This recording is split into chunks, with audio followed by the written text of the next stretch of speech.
Welcome back into the tutorial series of Insights into Meshing. In this video, we are going to look at the details of how do we select different kinds of elements, what are the different properties of each element, what is the selection criteria for general size of elements, and then we can go into more details of how manually we can select the size of elements and other details. So in this video, we are going to cover many things, and let's start with it. So the first thing we should talk about is selecting the type of element, or we can say the shape of element. So there are multiple kinds of elements available in ANSYS, and similarly the same thing happens with Abacus, Hypermesh, etc. So this thing, the information provided is applicable to each type of simulation software available in the market. So there are multiple kinds of elements. We can in general have four-sided, five-sided, or six-sided elements. And let's look at different types of names which are offered in ANSYS. So there are different methods to implement the type of element. So we have tetragons, we have hexadominant, we have swept, we have multi-zone, then we have Cartesian and layered tetragons. So let me use a pointer. So we have different kinds of elements. So the tetragons are generally four-sided and five-sided elements. That means they will have some more pointed edges that will make a 2D angle of maybe 60 degree or 45 degree, a 3D angle of maybe 40, 70 steradian. So I won't go into such details, but the hexadominant elements are in general less stressed and will have better results with hexadominant elements or six-sided elements in general. The swept is a method in which we say, or we instruct the generator, the mesh generator, to apply a method in which we'll use a swept sign. So if we have a paper like this or a geometry like this, we can easily swap it in a circular fashion.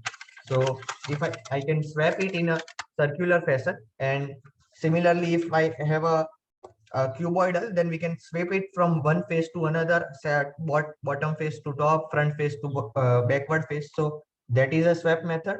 Cartesian and layered tetragons are much more specific, and we should avoid using them.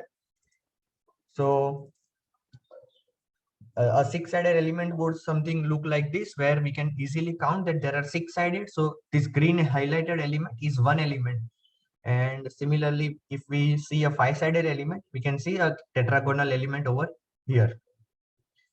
Then we have another method, another thing in which we have the size of element. So this is general body sizing. So a complete assembly or a complete part is assigned a general size of the element. So for a thumb rule, the general size of element should be around 1/3 to 1/10 of the maximum dimension of, sorry, the minimum dimension of our part. So if our part is made up of a minimum dimension length of 100 mm, then we should start with the element size of around 30 mm, and then we can keep reducing it to 10 mm and look at the mesh independency. So I'll also inform you about the procedure to perform mesh independency and mesh optimization. So that is a different part, but the thumb of rule is we should start with the 1/3 size of the minimum dimension of our part or the assembly. Next, we need to select the number of nodes on each element. So we have seen that this is one element, a hexagonal element or a tetragonal element. But then we can select the number of nodes also. That is a manual control we can have on each element. So there are two methods which we can instruct. Either we can go for linear interpolation, or we can go for quadratic interpolation. In linear interpolation, we'll have the nodes only at the intersection of edges, and in quadratic interpolation, we'll additionally have the nodes also at the edge centers. So along with the nodes at the intersections of the elements or the lines or the edges, we'll also have the nodes at the edge centers. So this type of control is also available, and we can see it over here. The element order can be selected. So I'll also show you the same things, how do we go about selecting method and element order in ANSYS.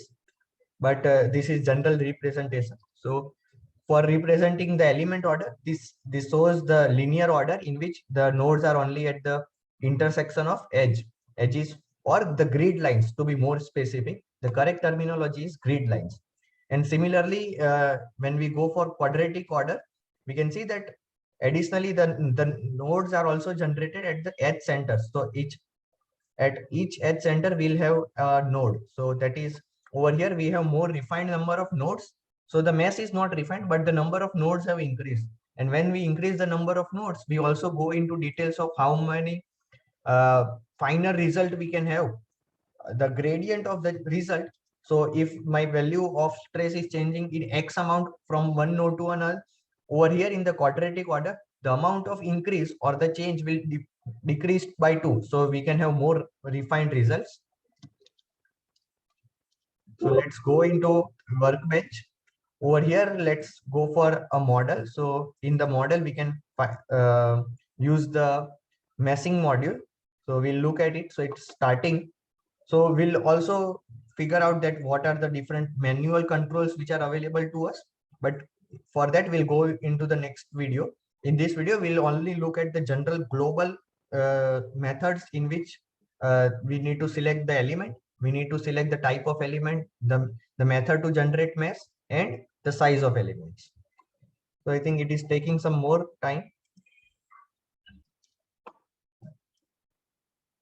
So my meshing module or the mechanical window is open now. So this is it. In here for the mesh, we have already earlier seen the general methods, but over here when we right click on mesh, I can insert the method. So over here, let's look at our focus over here in the details tab. So we have got an option to select the geometry. So I can select this body, and after selecting the body, I can apply different method. So it has automatic method by default, and I can now change it to tetrahedrons, hexadominant, swap, etc. Then for each method, I can have go for sizing. So this is general sizing, which I explained. So this is body sizing. So it will mention it as body sizing over there.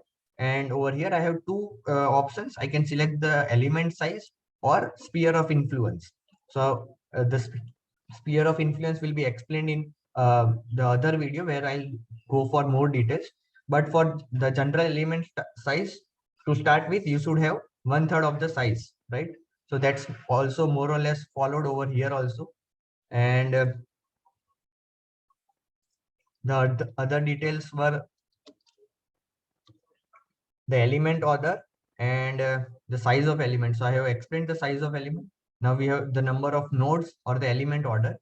So in here, if I go to the sizing, and I can select the different types of